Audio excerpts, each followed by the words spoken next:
Mapagpalang araw sa inyong lahat! Welcome back to my mini vlog. For today's vlog, gagawa tayo ng tinapay. Tara, samahan nyo ko.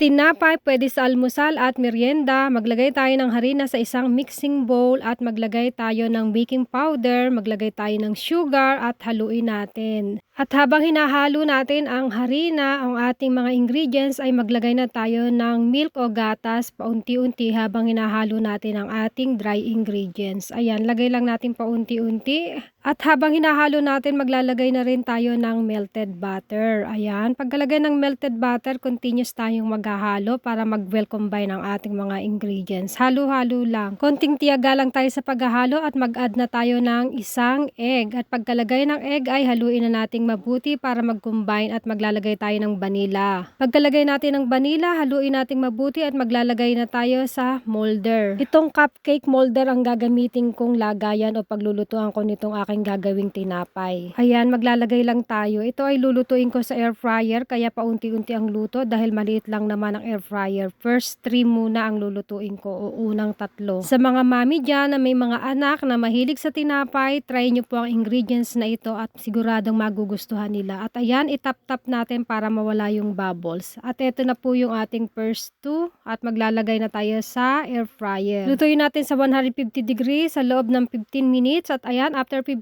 minutes, luto na ang ating tinapay. Ito na ang ating tinapay at magluluto ulit tayo hanggang maubos ang ating ginawang mixture. At eto, ready na ang ating tinapay. Thank you for watching. Till to my next video, follow for more, like my video. Thank you. God bless. Stay safe everyone. Bye.